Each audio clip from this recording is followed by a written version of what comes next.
La guerre aérienne va s'intensifier et devenir effrayante. De nouveaux rapports confirment que les États-Unis préparent le déploiement officiel de troupes au sol.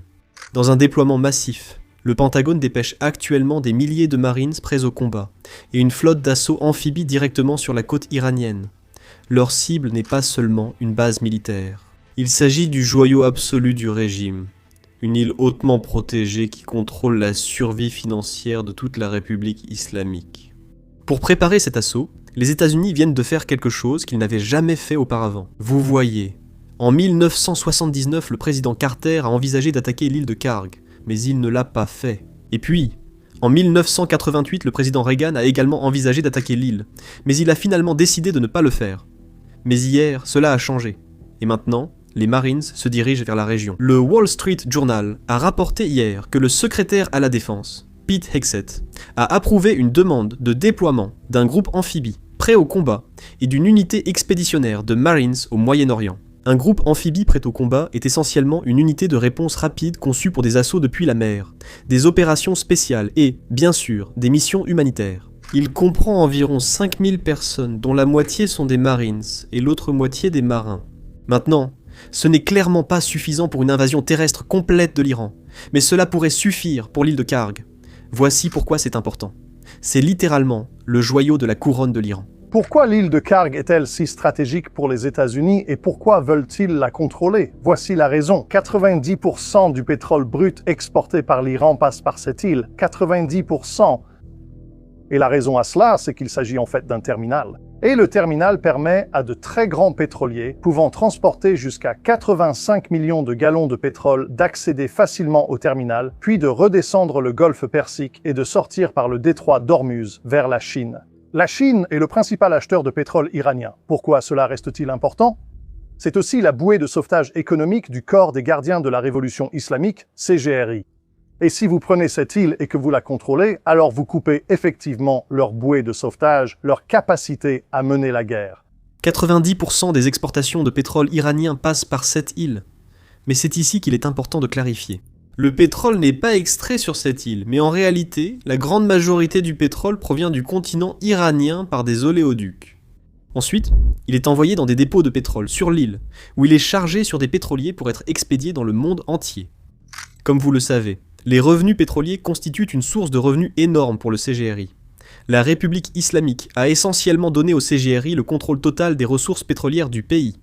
Cela signifie que cette île finance largement le corps des gardiens de la révolution qui protège le régime, ce qui en fait une cible des États-Unis depuis des décennies. Jusqu'à présent, aucun président ne l'avait vraiment frappé. Cela a changé hier soir, quand le président Trump a publié cette déclaration. Sur mes ordres, le commandement central des États-Unis a mené l'un des bombardements les plus puissants du Moyen-Orient, détruisant toutes les cibles militaires sur l'île de Kharg, joyau de l'Iran. La séquence à l'écran est bien celle du raid partagé plus tard par le président Trump. Ces frappes ont détruit des sites de missiles, des mines et des oscillateurs militaires. Trump a précisé que les frappes n'avaient pas encore touché les infrastructures pétrolières et a ajouté un avertissement. Si l'Iran interfère avec la libre circulation dans le détroit d'Ormuz, la décision de ne pas frapper les infrastructures pétrolières iraniennes sera reconsidérée. C'est là que les Marines réapparaissent. Après avoir annoncé les frappes, le président Trump a été interrogé. Prévoit-il de contrôler l'île? Voici sa réponse. Écoutez. Nous étions donc en 1988, ce futur président Donald Trump, vendait un livre intitulé « L'art de la négociation ». Il a accordé une interview à un journal britannique, au cours de laquelle il a parlé de l'Iran. Vous avez affirmé qu'il fallait restaurer le respect pour l'Amérique à l'international et critiquer la République islamique. Vous avez dit qu'il nous battait, nous démolissait psychologiquement et nous faisait passer pour des imbéciles.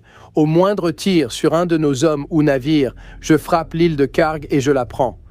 Maintenant, ici, en 2026, vous êtes président. Pensez-vous à prendre l'île de Kharg, par où passe 90% du pétrole iranien? Et que pensez-vous de... Vous souvenez-vous de cette interview et de cette façon de penser? Oui, mais Brian, je ne peux pas répondre à cette question. Vous ne devriez pas la poser. Vous ne devriez même pas la poser. C'est une parmi tant d'autres choses. Ce n'est pas en haut de la liste, mais c'est une parmi tant d'autres. Et je peux changer d'avis en quelques secondes. Mais vous savez, que vous posiez une question comme ça, qui répondrait à une telle question? Je veux dire, vous me posez une question, l'île de Kharg, d'accord, Emma. Qui poserait une telle question et quel idiot y répondrait? Supposons que je le fasse ou non, que pourrais-je vous dire? Oh oui, Brian, j'y pense.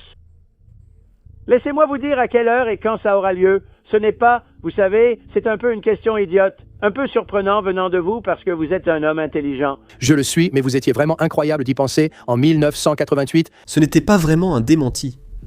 Et si on regarde l'histoire récente, chaque fois que nous avons déplacé des moyens militaires dans une région, nous avons fini par les utiliser. Cela ne veut pas forcément dire que l'histoire se répétera à l'avenir, mais il est difficile d'ignorer ce schéma. Il est aussi important de noter que les Marines pourraient venir dans la région pour d'autres missions, mais leur rôle précis reste inconnu. Une option serait, bien sûr, comme nous l'avons évoqué, un raid des forces spéciales en plein cœur de l'Iran pour s'emparer du stock nucléaire qui se trouve à Ispahan. Une autre option pourrait être de sécuriser les voies de navigation dans le détroit d'Ormuz, où ils pourraient se préparer à prendre une autre île qui finance tout le régime. Cela pourrait être n'importe quoi. Nous devons simplement continuer à surveiller. Voilà pourquoi. Juste un petit rappel pour tout le monde. Si vous regardez et que vous n'êtes pas abonné, n'oubliez pas de cliquer sur le bouton d'abonnement ci-dessous. Au cours du mois dernier, nous avons eu quelques problèmes avec des bots iraniens qui attaquent notre chaîne. En fait, c'est quelque chose que YouTube nous a confirmé directement hier soir. Donc, si vous pouvez cliquer sur le bouton d'abonnement ci-dessous, cela soutient encore plus la chaîne. Maintenant, parlons de la façon dont l'Iran réagit. Les forces armées iraniennes ont répondu à l'avertissement du président Trump. Leur réponse est essentiellement ce à quoi nous nous attendions. Si les États-Unis attaquent les infrastructures pétrolières iraniennes, ils viseront alors l'énergie de la région, notamment les pays du Golfe. Or, ils le font déjà. Ils ont attaqué une raffinerie en Arabie Saoudite. Ils ont attaqué des raffineries au Qatar, des dépôts de pétrole à Bahreïn. Et en plus de tout cela, ils attaquent même des dépôts de pétrole à Oman. L'attaque contre Oman est quelque chose qu'il est impossible pour l'Iran de justifier. L'excuse de l'Iran jusqu'à présent a toujours été qu'il n'attaque que les pays qui ont des bases américaines. Eh bien, devinez quoi? Oman n'a aucune base américaine, et ils attaquent quand même ce pays. Cela signifie que la nouvelle menace iranienne ne veut rien dire, car ils essaient déjà de le faire. Et chaque jour, on voit de moins en moins de tirs de missiles iraniens, et de moins en moins de lancements de drones iraniens. Cela signifie que la menace dont ils se vantent tant est en réalité en train de diminuer. Nous voulons maintenant évoquer le déploiement des Marines et son calendrier. Les Marines arrivent à bord de l'USS Tripoli, habituellement basée au Japon. Ce voyage du Japon vers le Moyen-Orient prend environ 10 à 14 jours, et le président Trump a déjà déclaré que cette opération en cours en Iran durerait 4 à 5 semaines. Eh bien, devinez quoi? Récemment, il revient sur ce calendrier, affirmant qu'il ne peut pas vraiment le prédire selon la situation. Pourtant, il a aussi déclaré que nous étions en avance. C'est un point qui n'a pas été cohérent. Mais d'après la puissance de feu qui est au déplacé, on peut probablement supposer que cette opération va durer encore au moins 2 semaines, probablement plus longtemps.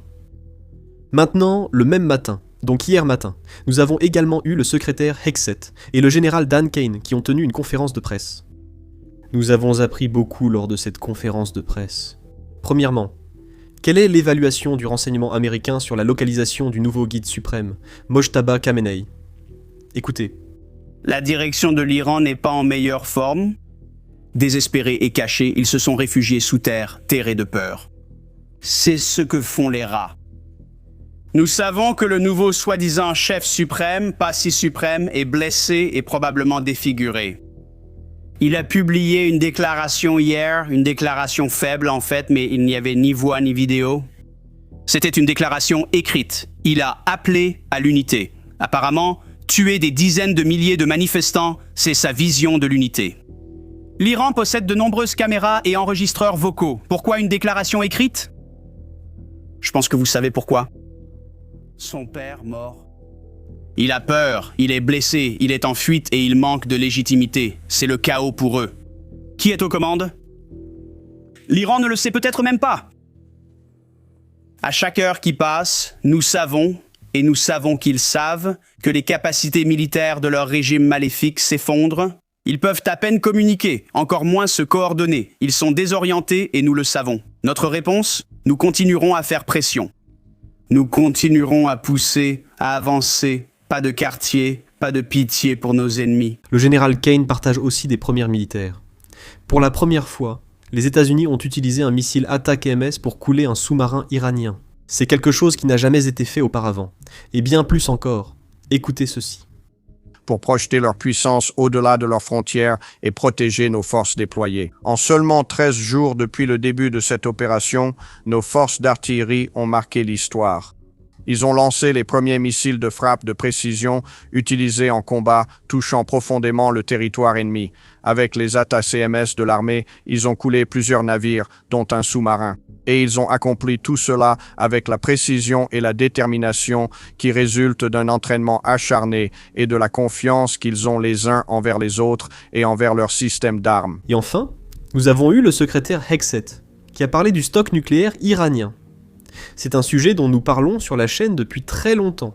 Pendant les négociations, l'Iran a refusé d'abandonner son uranium enrichi. Il était prêt à en céder une petite partie, mais il voulait garder le reste. Et en plus de cela, il voulait conserver ses capacités nucléaires.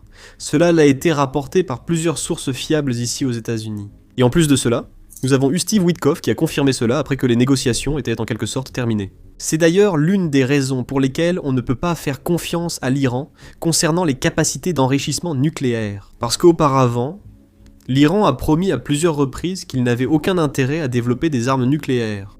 Mais ils ne peuvent pas expliquer pourquoi ils enrichissent encore de l'uranium à 60% s'ils ne veulent pas fabriquer d'armes nucléaires, n'ayant aucune autre utilité. Et cela nous montre que ce n'est pas un pays qui ne construit pas une bombe nucléaire. C'est un pays qui prévoit activement de construire une bombe nucléaire à l'avenir et de l'utiliser comme levier de négociation pour obtenir plus de concessions de la part des alliés régionaux. C'est précisément pour cela que cette opération militaire, cette guerre a été lancée. Une question a été soulevée. Comment les États-Unis vont-ils gérer ce stock nucléaire? Et voici ce qu'a déclaré le secrétaire Hegseth. Au milieu, là, avec la cravate rouge, oui. Michael Gordon, Wall Street Journal. On pense que l'Iran possède 440 kg d'uranium hautement enrichi dans au moins 2 endroits, ainsi que plusieurs milliers de kilogrammes de matière de pureté inférieure. Pouvez-vous mener cette mission à bien sans prendre physiquement le contrôle de ce matière? Ou comptez-vous sur des négociations diplomatiques pour assurer un certain contrôle menant à son retrait? Vous avez mentionné les missiles, vous avez mentionné les drones, l'industrie militaire. Vous n'avez pas précisé que la gestion de ce matière est une priorité de la mission. Nous avons dit depuis le début que priver l'Iran d'armes nucléaires est une mission fondamentale. Nous conservons toutes les options possibles pour nous assurer qu'il n'en ait jamais. Et le président Trump l'a dit, et c'est pourquoi cette mission n'aurait pas été possible sans Midnight Hammer, sans ce que ces bideux ont fait en traversant et en détruisant ces installations. Cela a créé les conditions pour permettre ce que nous faisons maintenant. Donc, le président est resté concentré sur les capacités nucléaires. Et je dirais que nous avons toute une gamme d'options, y compris l'option que l'Iran décide d'y renoncer, ce que nous accueillerions évidemment favorablement, mais il n'était pas prêt à le faire lors des négociations. Je ne dirai jamais à ce groupe ni au monde ce que nous sommes prêts à faire ou jusqu'où nous sommes prêts à aller, mais nous avons des options.